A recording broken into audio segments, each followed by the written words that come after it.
Adam Smith, Economic Thought, Part 4. His theory of capital. Adam Smith had discussed in the second part of his book widely the nature, accumulation and employment of capital. Adam Smith ने बहुत अच्छे से discuss किया है, widely पूरी तरीके से discuss किया है नेचर, एक्यूमुलेशन और employment of capital second part में इनकी बुक के अंदर. ठीक है. He recognised capital as one of the important factor of production which had a greater role in producing the national wealth. उन्होंने रिकॉग्नाइज किया कि कैपिटल इनमें से एक इम्पॉर्टेंट फैक्टर है, प्रोडक्शन फैक्टर्स ऑफ प्रोडक्शन है नेशन की वेल्थ बढ़ाने में, उसका ग्रेटर रोल प्ले करता है कि नेशनल वेल्थ बढ़ने में. ठीक है. इसमें held that the industry of a country could rise only in proportion to its capital investment while the accumulation of capital was dependent upon the extent of the appreciation of the division of labour which was essentially limited by the extent of market, the density of population and the mechanism of commerce. Thus capital limits industrial growth. यानी कि last में उन्होंने बोला कि capital ही है जो industrial growth को limit करता है. अगर इन्वेस्टमेंट नहीं होगी, क्या पैसा नहीं होगा तो कहाँ से बढ़ेगा. J S Mill also stressed industry is limited by capital. J S Mill ने भी ये स्ट्रेस डाला कि जो इंडस्ट्री है ना वो भी इंडस्ट्री है ना वो भी लिमिटेड ये कैपिटल्स. उन्होंने भी एक ही बात बोली. ठीक है. It is a true source of productive activity और of economic life. It fertilises the earth whereas the labour of human beings leaves barren. According to Smith, the main function of capital was to mobilize labor into action. Smith के according जो main function है ना capital का वो ये है कि labour को मोबालाइज करना इनटू एक्शन, उनको मतलब काम में लाना. That is to enable labour to work in the process of production. सही बोला ना, सही बोला देगा. To him, the capital was that portion of the stock of an individual or of a society which yielded the revenue and was separate from the stock of money to be used in immediate consumption. हाँ. Smith divided capital into two parts. Smith ने capital को दो part में divide कर दिया, the fixed and circulating. Fixed और circulating. ठीक है. Fixed capital includes useful machines and instruments of production which facilitate and save labour. जो फिक्स्ड कैपिटल है ना वो इंक्लूड करता है useful machines, instrument of production जो कि फैसिलिटेट करता है और लेबर को भी सेव करने में मदद करता है. मतलब लेबर कम हायर करना पड़ता है. On the other hand the circulating capital comprises the raw material, labour etcetera. और दूसरे हाथ में जो सर्कुलेटिंग लेबर है ना वो कंप्राइज करता था रॉ मटेरियल, ठीक है, लेबर और भी बहुत सारी चीज़ें. All this types of capital bring labour in action. इस टाइप के दोनों जो कैपिटल है ये लेबर को काम करने के अंदर लेकर आते हैं. विच प्रोड्यूसेस फूड आइटम्स, जो फूड आइटम्स प्रोड्यूस करते हैं, और raw materials with the cooperation of physical resources. Adam Smith proclaim 4 different ways of employing capital into different uses. Adam Smith ने 4 वे बताए कि आप कैपिटल जो आपका पैसा है ना उनको डिफरेंट यूजेस में कैसे यूज़ ले सकते हो. इन द इम्प्रूवमेंट और कल्टिवेशन ऑफ लैंड के इम्प्रूवमेंट में, कल्टिवेशन में, माइंस और फिशरीज. ठीक है. Be in the manufacturing work के अंदर डाल सकते हो. In all kinds of trade and transportation, सारे टाइप के ट्रेड में और ट्रांसपोर्टेशन में. और fourth in the distribution process, retail business के अंदर भी फ्रेंचाइजी वगैरह खुलवा दी, बैठा दी, या फिर अलग एक दो सामान बेचना, होलसेल वाला काम नहीं. ठीक है. होलसेल में सस्ता पड़ जाता है, थोड़ा प्रॉफिट मेरे ख्याल से कम होता है, रिटेल में ज़्यादा प्रॉफिट होता है ना.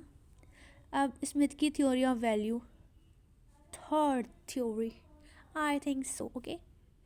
Adam Smith propounded 2 theories of value. Adam Smith ने 2 थ्योरी प्रोपाउंड करी वैल्यू की. ठीक है. The labour theory of value and the cost of production theory of value. ठीक है. He shed light on the difference between value in exchange and value in use. The former indicates the power of purchasing things, whereas the latter has the meaning of total utility.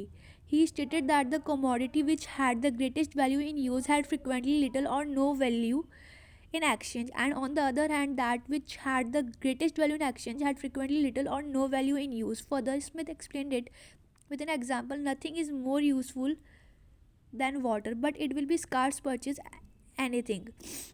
A diamond has scarce value in use, but a very great quantity of other goods may frequently be had in exchange for it.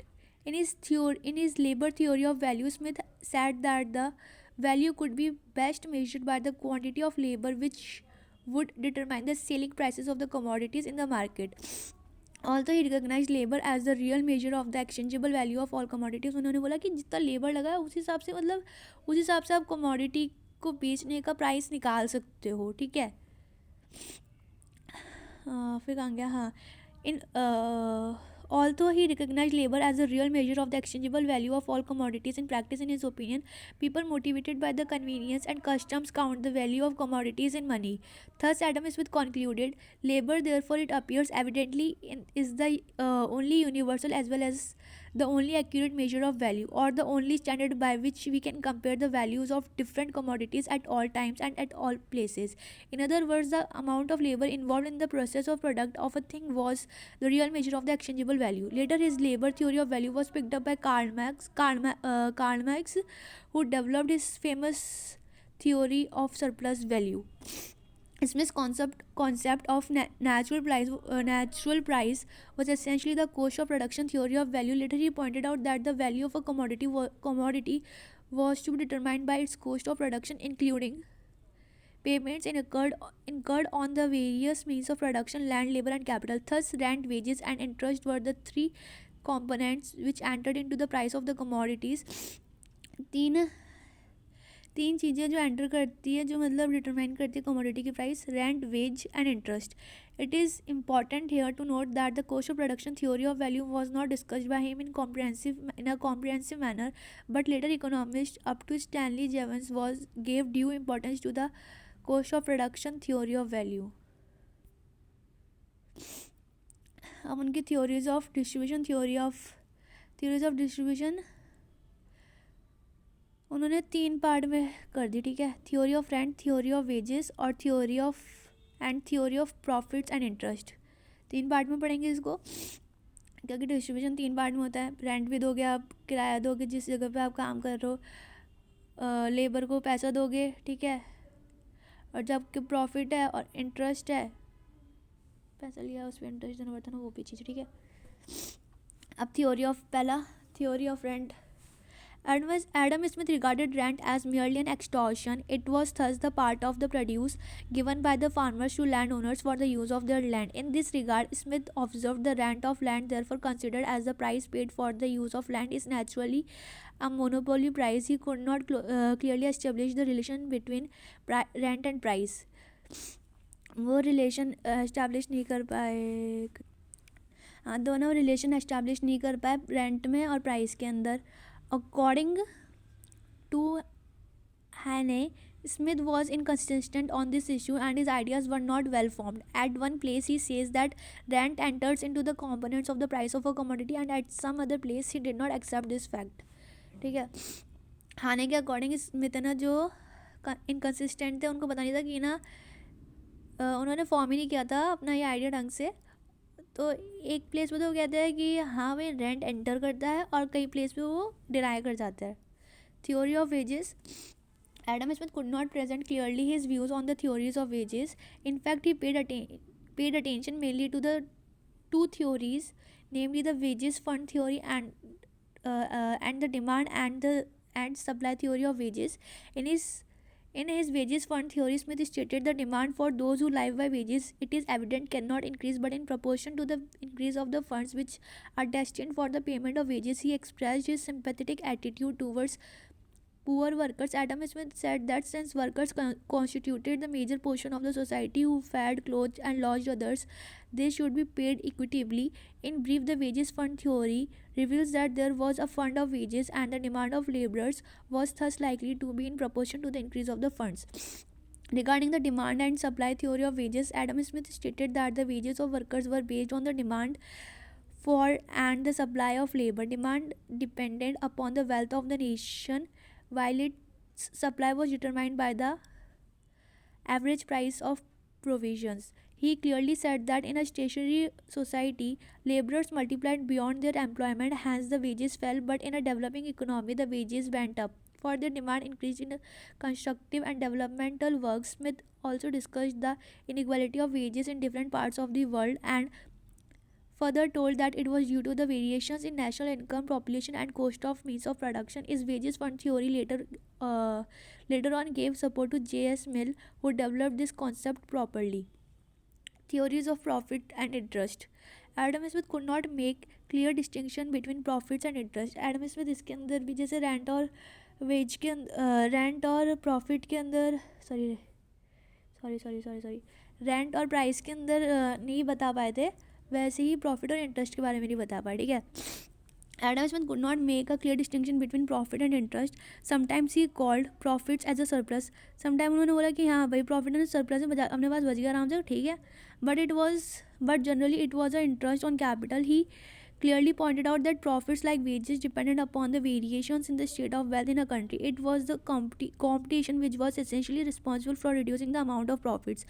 What should be the minimum rate of profit? Smith pointed out that the minimum rate must be sufficient to compensate the losses which the employment of capital had occasionally to suffer. According to him, when the capitalist himself did not employ his capital but invested a portion of it to a borrower, whatever given to the latter was known as interest. In this way, interest was simply a part of profits. He tried to prove that the profit was equivalent to the total returns on capital, whereas interest was a constituent element in profits. ठीक है, ये हो गए सारी, ये हो गई कोई थ्योरियाँ. ठीक है. अब इसके अंदर discuss briefly the ideas embodied in Adam Smith naturalism and optimism. अब एडम स्मिथ का नेचुरलिज्म और ऑप्टिमिज्म डिस्कस करो खुल्लम गुल्ला. ठीक है. या आप इस क्वेश्चन को ऐसे भी पूछ सकते हैं. Adam Smith considered spontaneous order as the most beneficial, explain fully the above statement. ये वाला दूसरे टाइम में क्वेश्चन पूछा. ठीक है. ये वाला आगे हो सकता है. आंसर मुझे नहीं पता, मैंने ढंग से नहीं पढ़ा था. Smith's naturalism and optimism. Having studied some of the very important economic ideas of Adam Smith as contained in his world famous treatise The Wealth of Nations, it will be quite fruitful for us to study critically his two basic concepts of naturalism and optimism. Both of these concepts express his economic philosophy around which his all economic ideas are centralized. अब ये भी पूछ सकते हैं कि इनके economic ideas किसके around centralised है? नेचुरलिज्म और ऑप्टिमिज्म. ठीक है. In the words of Guide and Rist, in addition to the conception of the economic world as a great natural community created by division of labor, we can distinguish in Smith's work two other fundamental ideas around which his more characteristic theories grouped themselves. First is the idea of spontaneous origin of economic institutions, and secondly, their beneficent character, or more briefly, Smith's naturalism and optimism. In brief, naturalism means the natural or spontaneous genesis of economic institutions, whereas optimism expresses their beneficent character. ठीक है. As such, spontaneity or naturalism and beneficence or optimism were closely interrelated. Naturalism और optimism interrelated है, यानी एक दूसरे से जुड़े हुए कट्टर तरीके से. ठीक है. In fact, Adam Smith was greatly influenced by the physiocratic doctrines. It was such a time when natural or spontaneous was regarded advantageous and fruitful in the society. Smith also got the raw material from physiocrats and also reflected their influence in presenting his economic philosophy of naturalism and optimism.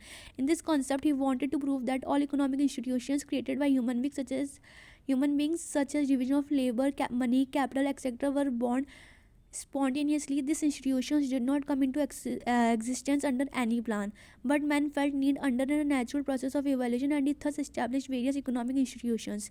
He also emphasized that all these institutions born under the natural process would also have a beneficent character.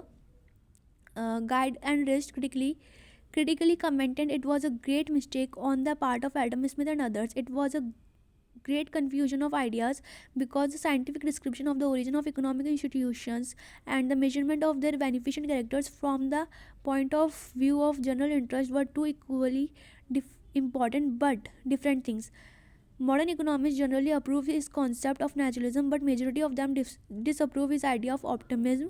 Like physiocrats, Adam Smith also expressed similar views that all human economic activities and the establishment of their institution were guided by the most significant factor of self-interest. The world, in his opinion, had reached at the existing economic conditions governed by the individual freedom of work and self-interest of the human beings and not directed by any organizations or supreme authority. Adam Smith gave many examples of various economic institutions such as division of labor, money, capital, population the theory of demand and supply, etc., and tried to present clearly the spirit of naturalism. In his opinion, division of labor was a result of man's natural instinct of barter, which was developed spontaneously under the influence of self-interest, which worked simultaneously for the benefit of both ends. Adam Smith का ये कहना था कि जो division of labour है ना वो अपने आप ही क्रिएट होता गया स्पॉन्टेनियसली, मतलब उसी टाइम पे डेवलप हो गया, साथ के साथ डेवलप हो गया एक तरीके से, या फिर उसी टाइम डेवलप हो गया, स्पॉट पे डेवलप हो गया एक तरीके से कि यार ये काम चाहिए तो यहाँ पे अपने को लेबर चाहिए, इस हिसाब से ये वाला लेबर यहाँ लगना चाहिए, इसकी स्किल ये वाली है, ये है वो है, ठीक है.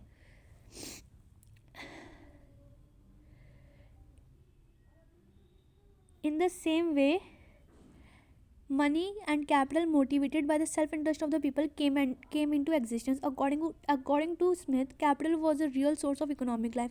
Smith के according जो capital है ना वो real source है economic life का, real source.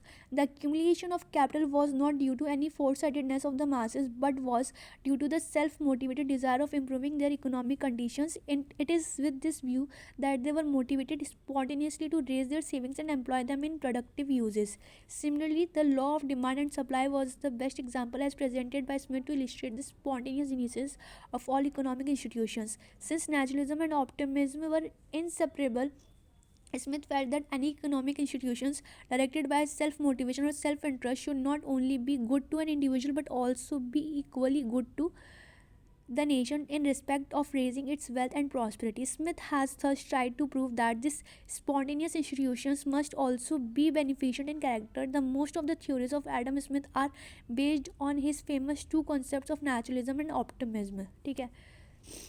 Discuss briefly the canons of taxation, public finance, and Smith's canons of taxation.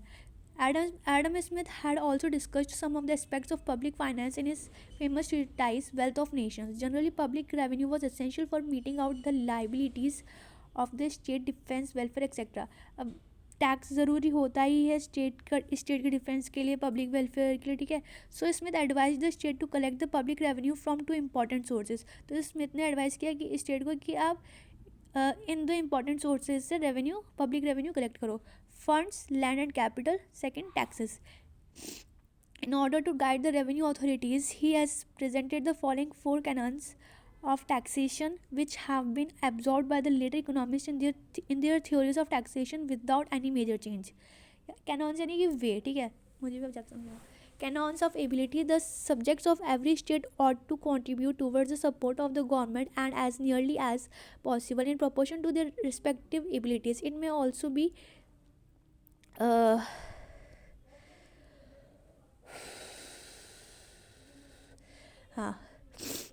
it may also be named as ability to pay or the canon of equality. Canon of certainty. The tax which each individual is bound to pay out to be certain and not arbitrary. Canon of convenience. Every tax ought to be levied at the time or in the manner in which it is most likely to be convenient for the taxpayer to pay it. Third वाला मुझे point समझ में आया थोड़ा, ठीक है. पहले वाले दो भी समझ में आ ही गए थे, थर्ड वाला ज़्यादा अच्छे से समझ में आया तो मैं बता सकती हूँ कि टैक्स इस तरीके से लगाना चाहिए जो टैक्स पेयर है ना वो पे कर पाए उसको, ये नहीं कि यार थोप दिया और आप उसको पे करो ही करो.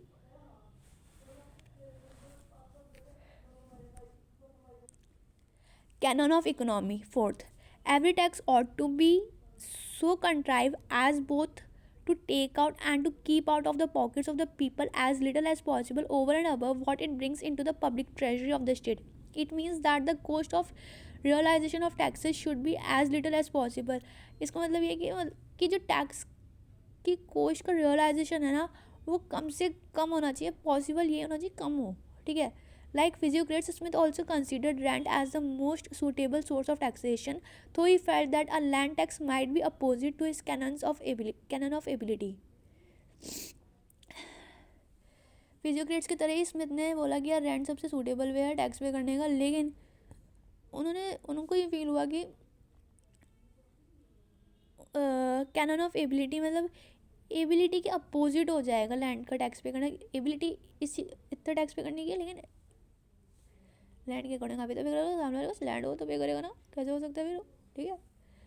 Fifth, critically examine the views of Adam Smith on free trade and protection.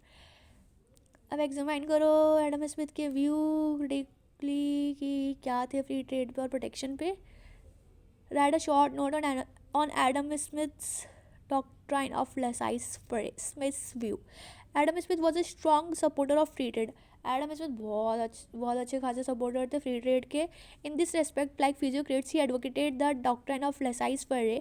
Normally he was against the protection. To him, the foreign trade would have been beneficial provided it was spontaneously developed. Smith held that gold and silver were just as other commodities, and under spontaneously developed trade, they would also be exporting or importing between the two or more than two nations like other commodities. He has supported free trade of even gold and silver. Smith regarded gold subordinate to other commodities. उन्होंने gold और silver को कोई मतलब ज़्यादा वो importance नहीं जताई है. उन्होंने बोला कि गोल्ड और सिल्वर का भी फ्री ट्रेड होना चाहिए. His views on the trade can be concluded into the famous saying, look after trade and the gold will look after itself. अब उनकी वाला जो व्यू है ये इस फेमस सेइंग के अंदर है कि ट्रेड की तरफ तुम देखो, है ना, गोल्ड अपने आप खुद ही उसकी तरफ अपने आप खुद ही देख लेगा, अपना खुद ही कर लेगा काम. ठीक है. He did not approve the gold was more durable than wine. We did not hence approve that gold was more durable.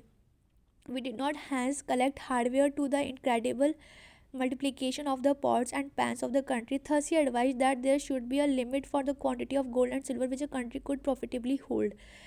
यानी लास्ट में उन्होंने ये एडवाइस कर दिया कि गोल्ड की जो क्वांटिटी है वो लिमिट होनी चाहिए गोल्ड और सिल्वर की, जो कि कंट्री के पास एक तरीके से प्रॉफिटेबली होल्ड कर सके, यानी कि दबाव वाला कुछ है. ठीक है.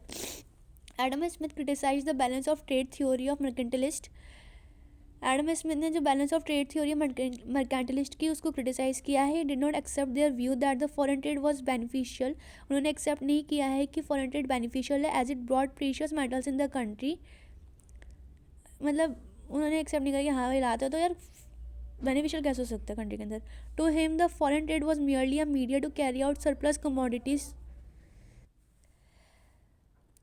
He did not accept their view that the foreign trade was beneficial as it brought precious metals in the country. To him, the foreign trade was merely a media to carry out surplus commodities to the other countries and to bring essential goods inside the country. उनके according जो foreign trade था वो केवल ये था कि जो चीज़ extra produce हो गई है उसको दूसरी कंट्री में भेजना और दूसरी कंट्री से एसेंशियल गुड्स लेकर आना. In his opinion, the foreign trade was similar to the domestic trade and it was also equally responsible for extending division of labor. Foreign trade domestic trade उनके according foreign trade और domestic trade equal similar ही थे और equally responsible थे division of labour को extend करने के लिए, for promoting specialisation and for multiplying exchanges. In brief, Smith's arguments in favor of free trade can be given as under: free trade ensures the equitable and natural distribution of commodities among all countries in the world. Free international trade serves the interest of consumers and hence people get goods at a reasonable and competitive rates which are produced even in a distant country. Spontaneous flow of foreign trade extends the markets even to the new producers. As such, it not only leads to the division of labor, specialization and other production techniques, but also strengthens the national prosperity. On the other hand, fourth point, on the other hand, protection is not only harmful but also restrictive to the development of industry and commerce. Protection does not enhance the capital of a country, it simply channelizes it to the other less important sectors and therefore reduces the productivity of the country. Besides being a strong supporter of free trade, Adam Smith also pointed out certain exceptions. Firstly, when some particular sort of industry is necessary for the defense of a country, as he says, defense is of more importance than opulence, economic prosperity.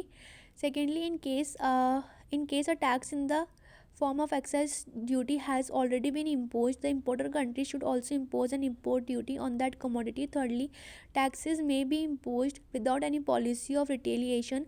Fourthly, if free trade has lost and it leads to unemployment in industries due to foreign competition, he advised humanity may in this case require that the freedom of trade should be restored only by slow gradations and with a good ideal of reserve and circumspections.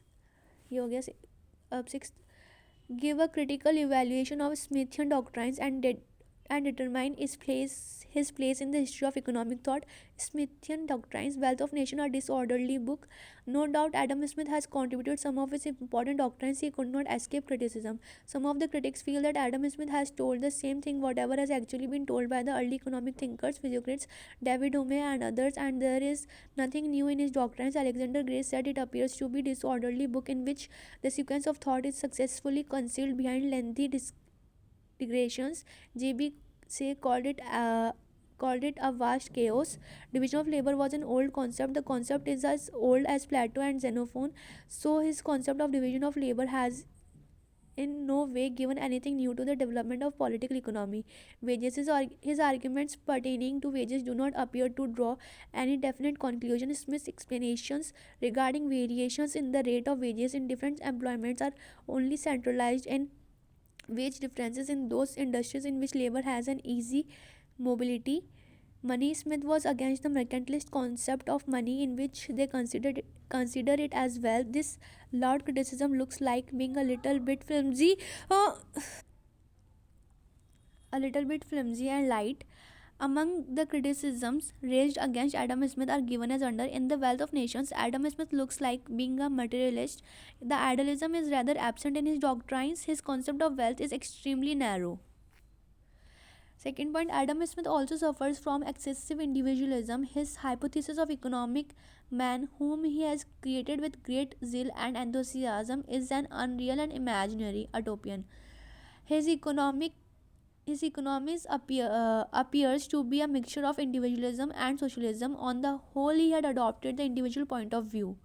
Place of Smith in the history of economic thought. The Wealth of Nation was really a great book. Apart from its publication, the development of economic thought that followed in those times could not have been completed. Smith, in fact, did amazing services to the science of economics, for making the outline of economic inquiry, for determining its scope, and for discussing the main problems in the sphere of production, exchange, and distribution. In short, he has held responsible for preparing the whole structure of economics. In the words of P.C. Newman, we can conclude that undoubtedly Smith freely got immature ideas of his predecessors. Nonetheless, the Wealth of Nation was the groundwork of modern economics, in the sense that Smith had a rather new way of looking at facts that were pretty much common knowledge, and also that he tried to bring tremendous quantity of those known facts together in a new and realistic interpretation. Thus, Adam Smith may be regarded as the father of political economy. His place in history of economic thought is unchangeable. Complete. Subscribe भी कर दे, like भी कर दे, share भी कर दे. Thank you.